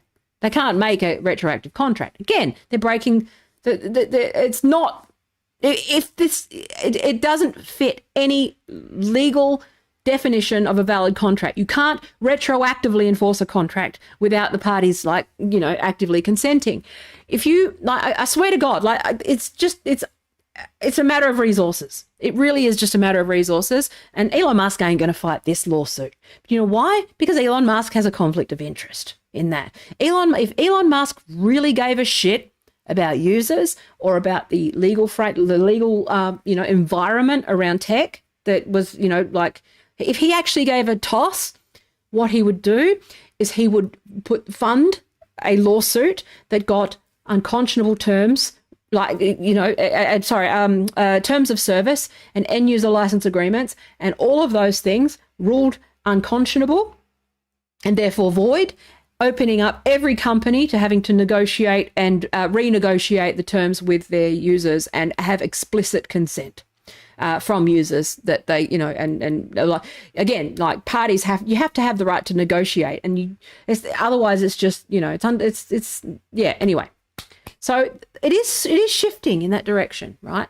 Again, the legal environment, please don't quote me on this. This is not legal advice. I'm a law student and I know a lot about tech policy, but I can't give you advice. I can be your advocate and I can help you with a complaint and I can help you guide you in that direction. And 3 months or so, 4 months or so, I will be a registered mediator, which helps. That helps me, where I can actually advocate and legally do conciliation as an expert. I can use my expertise now, but you still got to go through the registration process, right? It's just yeah. And I don't want to I'm not a mediator as such. I'm doing conciliation because I obviously count as an expert in the field rather than an impartial mediator. I'm not an impartial mediator in this instance, right?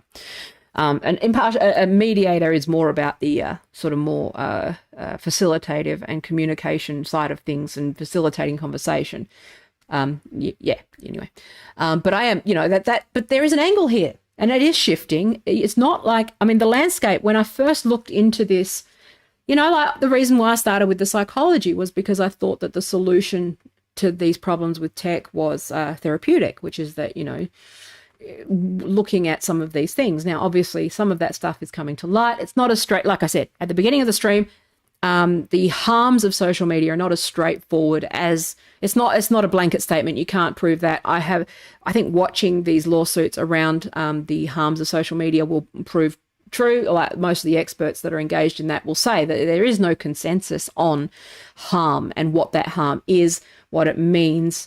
You know, something like Meta, where they've got a lot of different products, they've got a lot of different features. They're not clear on, like, you know, they have some visibility, but, you know, with a big organization like that, that has a business imperative that sells attention, you know, it does warrant some philosophical questions, not just legal ones or ethical ones, about like whether they have what their responsibility is, you know, like whether their responsibility is to their shareholders or to their users. Like I said, it's probably more like big food in terms of the rights that are in question here.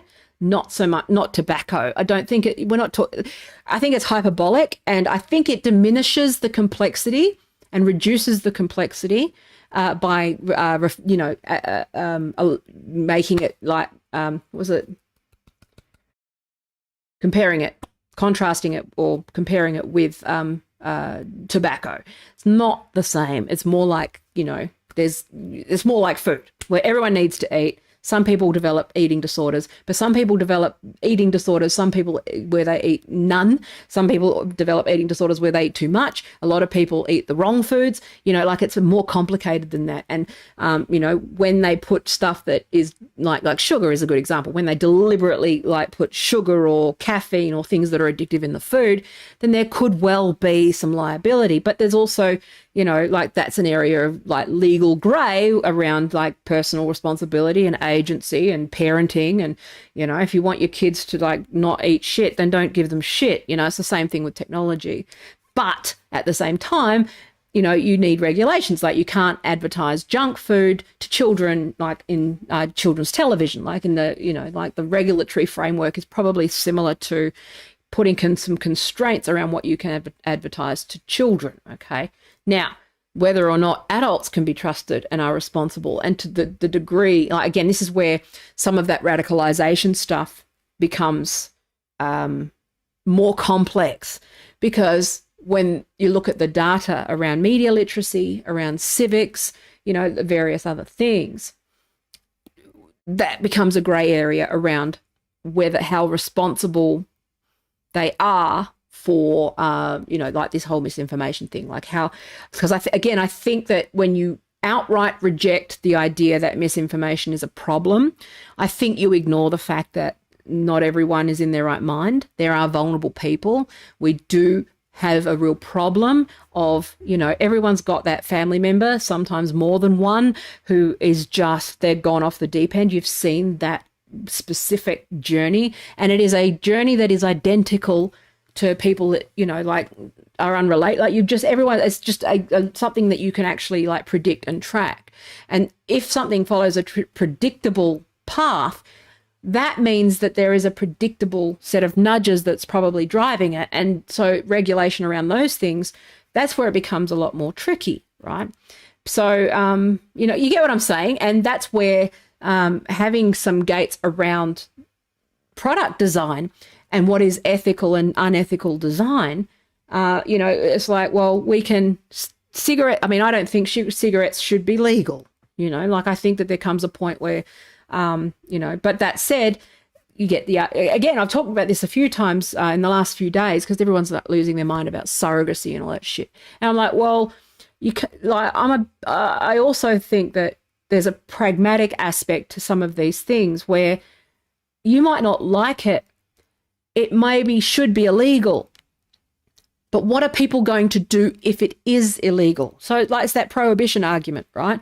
It's like, well, yes, I don't like cigarettes, okay? They should be illegal. But at the same time, you don't want people going into the black market and getting, you know, same thing with drugs or anything like that, okay? It's not just a personal responsibility argument. It's a harm minimization argument as well. And so all of these things sort of intersect. And I think that that's where these internet fucking bros were like, well, personal, it's like, I just get frustrated with the oversimplification of a lot of these issues. And, you know, like, again, I don't care if I'm entertaining. I don't care if I wander off. I don't, you know, I obviously I'm mindful of the fact that I don't, you know, I'm trying to get better at getting to the point and all those sorts of things. And a lot of this, I don't script. Obviously, if I was pre-recording and scripting, you'd think I was a lot more polished. Okay. This is part of the fun. You know, I started out yelling at dudes online, you know, and sort of got into this, right? Ease into this kind of thing. It's part of the fun, right? You never know where you're going to go.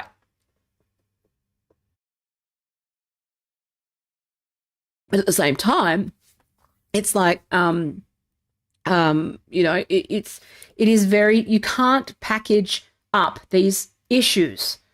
You can't, but it's so many different variables. It's so complex. It is, again, learn the difference between complicated and complex.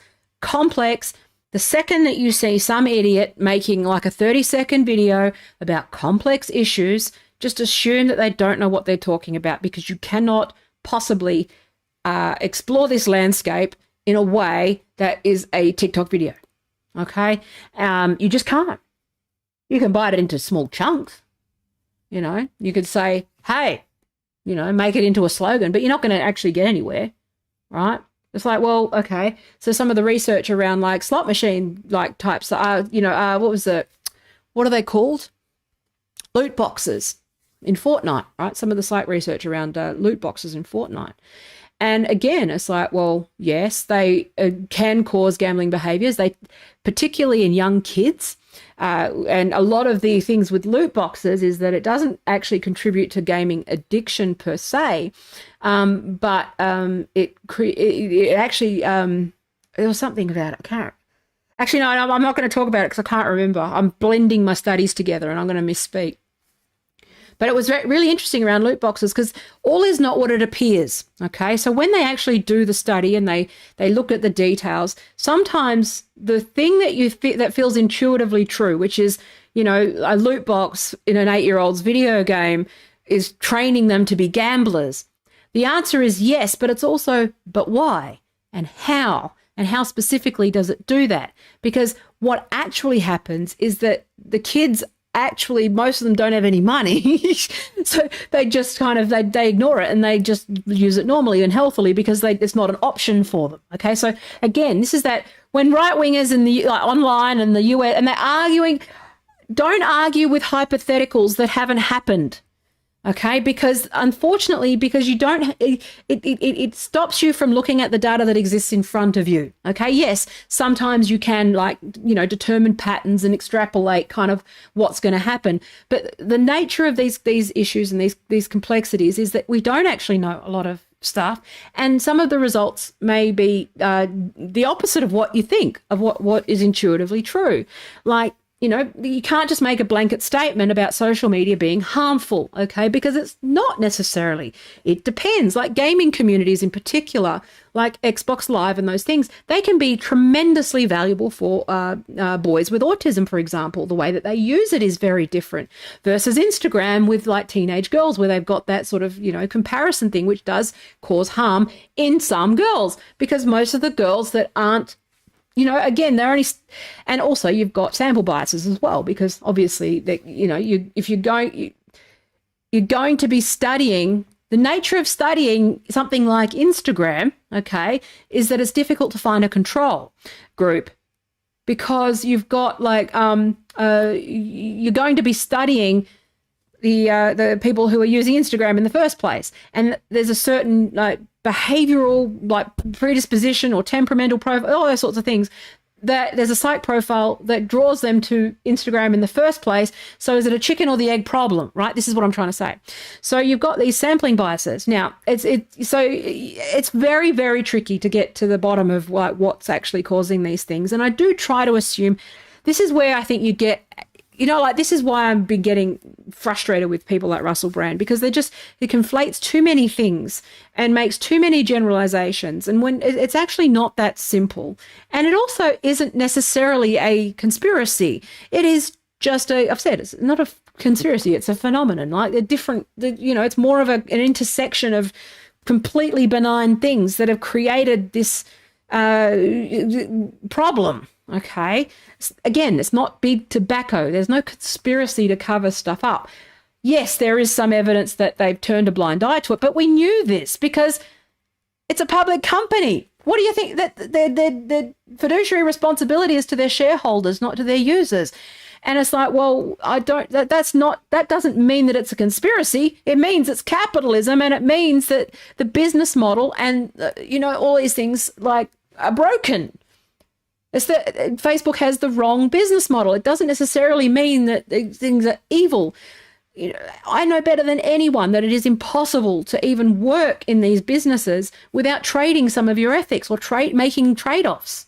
Okay, that's the thing. It's like there's a reason why I don't work at a major tech company, because I'm too I can't sleep at night. I don't know how they do it, but because I haven't been able to do that. But there's people who can, but it doesn't necessarily make them bad people.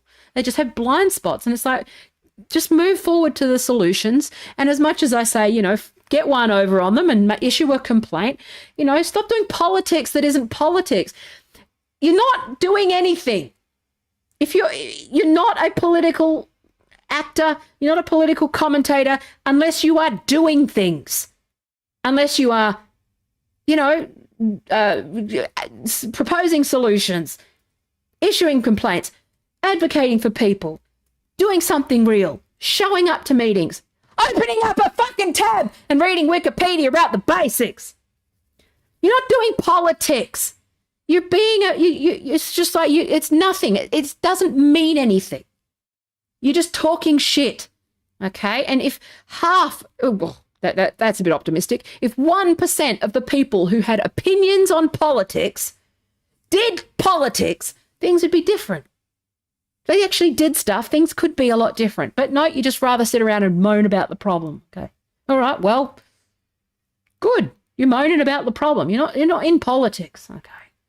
Politics is actually the art and science of governing, which implies that it is the art and science of getting shit done and fixing shit. Politics isn't talking about shit. That's media. That's content. That's not politics. Okay, you're not in politics if you're only talking about it. You're in politics if you're doing stuff. Okay.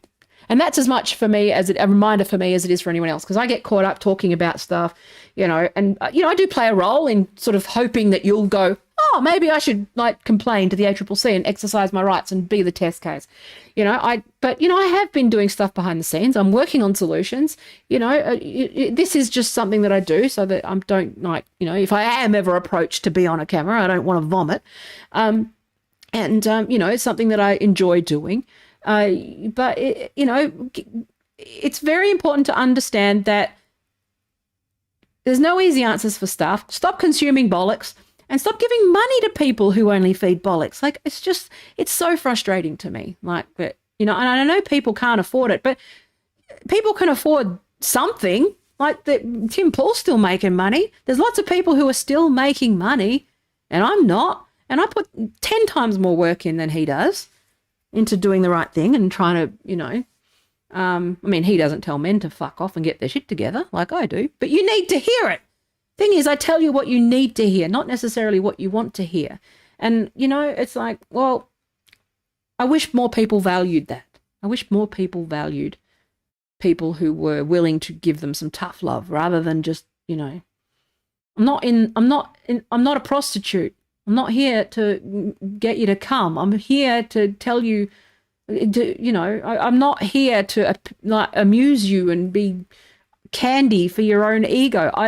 Sorry, you get what I'm saying. I'm not here for decoration, and I can't be bought, but I can push you if you need pushing and tell you, what you need to hear. If you want me to, I can give you tough love. If you want tough love, I'll give it to you, but you need to be willing to hear it. Right? Keep coming back to edging, don't we?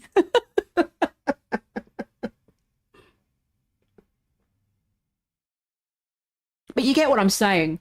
It's immensely frustrating because there's so much. If I had the resources, there's so much that I could do for this world, and I'm kneecapped by it. Excuse me. Soda water. But I'm coming up to needing to piss, so it means I'm going to have to go. I love how my sign-off used to be thank you for your precious life seconds, but for the last few streams, it's been I need to piss. Not on purpose. It's just become a thing. I feel bad for how the stream opened, but it was just like things just, you get whatever Taya shows up. And it's just, if there's something you want me to talk about, annoy me 15 minutes before the stream. And I'll go to a full-blown thing.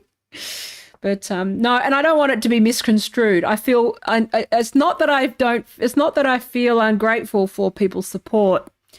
I'm just annoyed that there is there is always just this underlying current that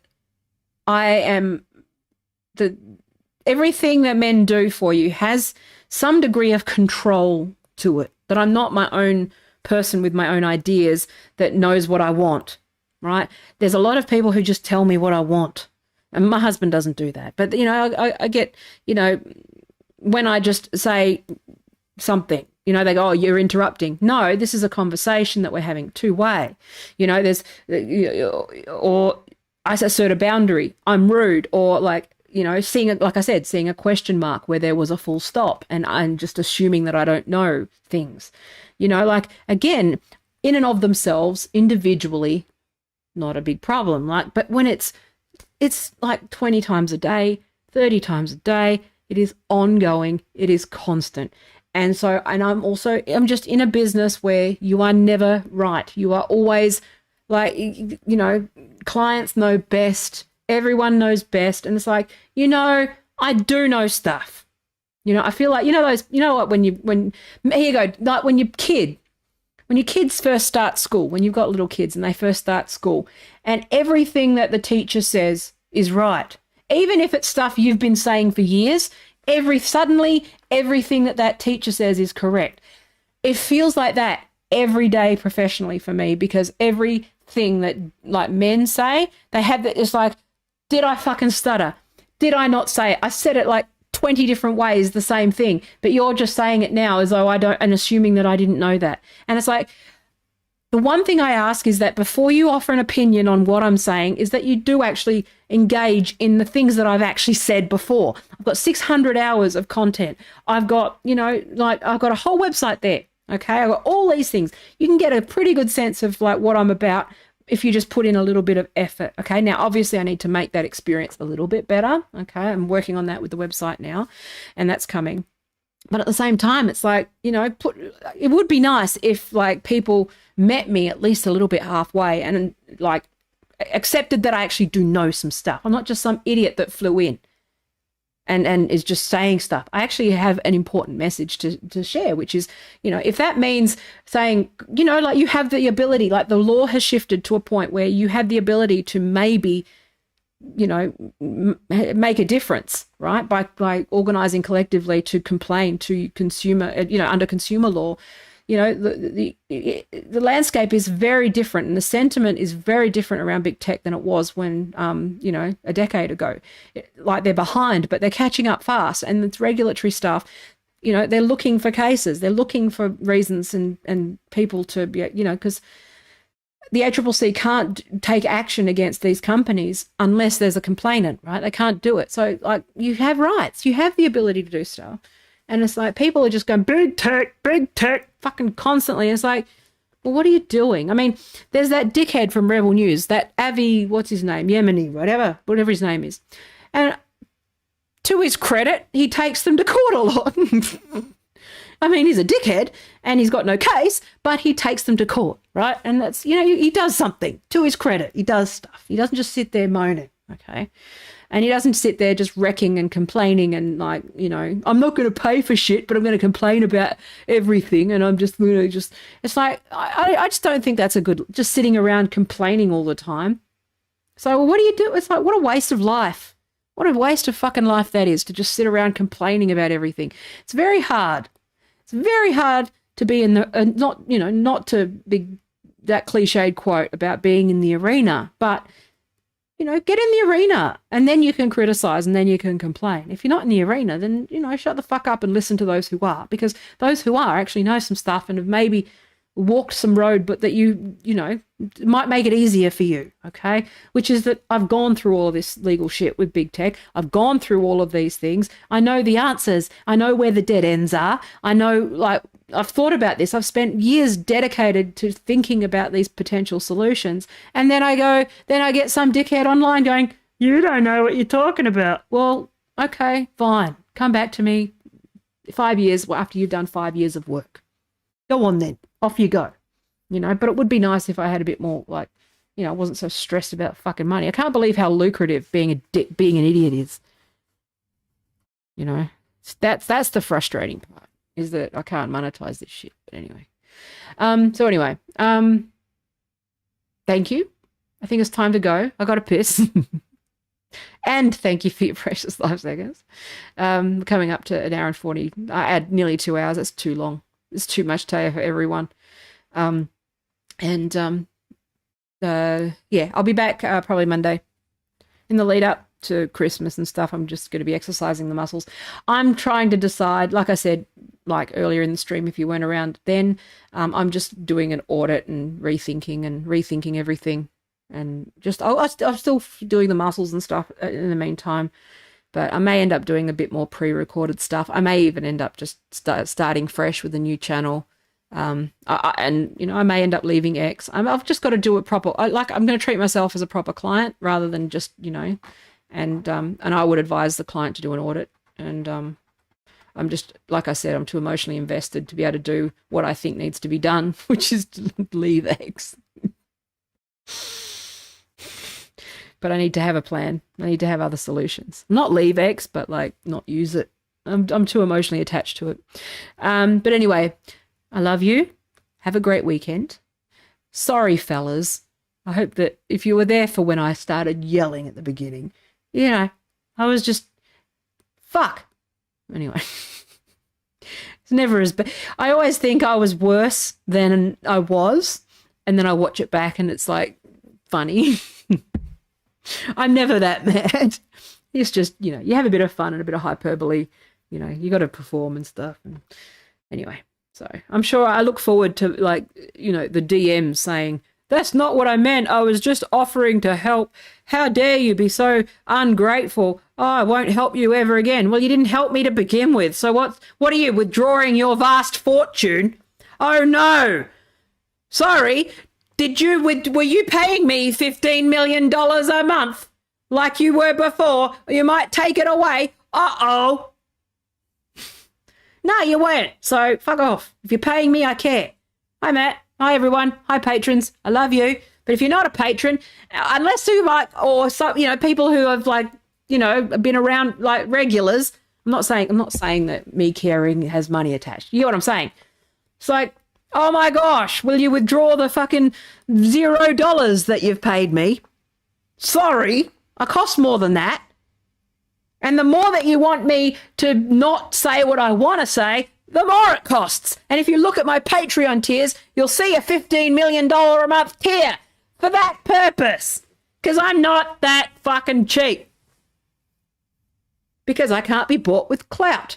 And, no.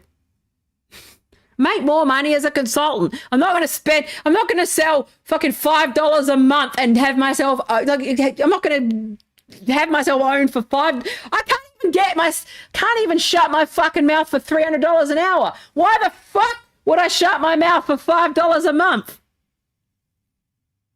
Fucking hell. Don't be stupid. Don't be daft. Have some self-respect. At least if you're going to, have some dignity, have some self-respect. If you're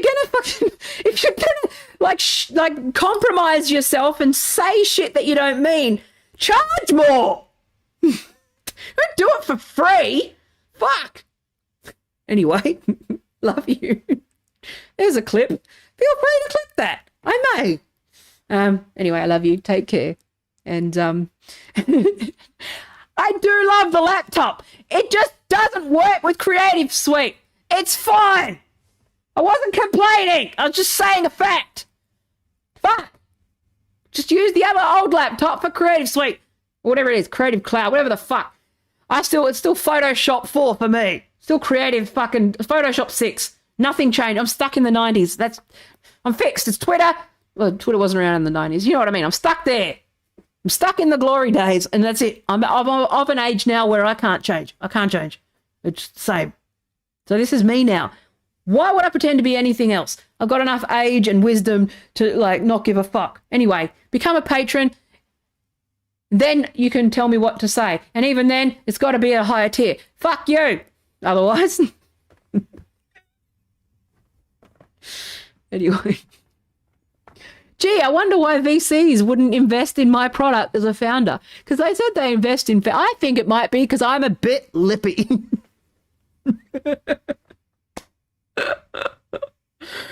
I'm the woman everyone warns you about, fellas. Anyway, I love you. Take care. Have a great weekend. I'll probably be back on Monday.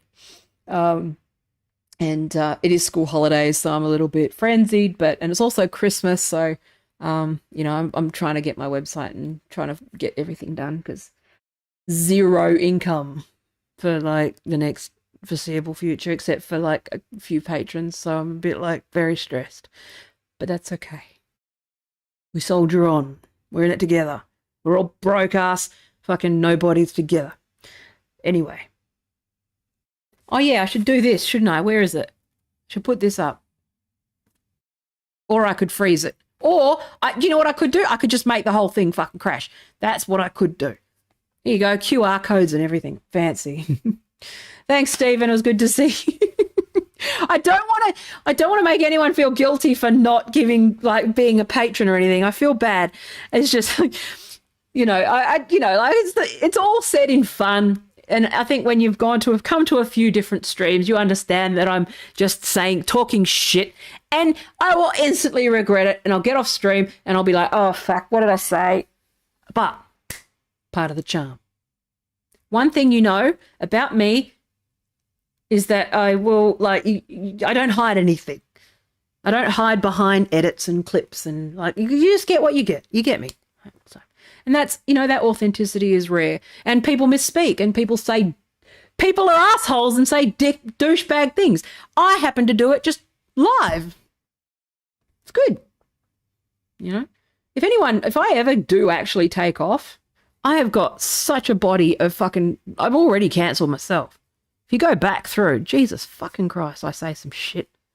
Oh my God. I've basically, like, offended pretty much every person on earth. We had friends over, like, the weekend before last, and one of them, again, you forget that people are watching. And she said that there was something I said is something that it has become an in-joke between them. And I said, like, that's why you get the shit biscuits, Grandma. Like, and apparently that's a line. And apparently that's a thing that they say all the time. And, you forget that you actually do have an impact. And but I also remember that I was bitching out my grandma for complaining about her hospital care. And I was like, well, that's why you get the shit biscuits, because you vote for the Conservatives and complain about it. It's like, it's quite funny, but you forget. Like I've said, I didn't even remember that I'd said it. I don't even remember talking about it. I try not to do that, like talk about things, but they come out because I'm incapable of holding anything back. So I'm straight up and down. I'm obviously probably, okay, I'm a little more extroverted on camera like this. This is draining, okay? Keeping this going at this level of energy is a lot. I'm a lot more tempered and quiet and, whatever. But I'm pretty much like, what you see is what you get, mostly, okay? Except for the lighting, which is more flattering here. Still a nice camera angle. But yeah, I'm going to go. I love you. Take care. Have a great weekend. Become a patron if you can. Like, share, subscribe, and feel free to get all the men upset because we all know that they love that. And yeah, and also I don't really read YouTube comments, so don't comment. I'm the only person who says don't comment because I don't read them. It's like, okay, I don't have time, but you can tweet me. You can at me on Twitter. All right. I love you all. Take care. Bye.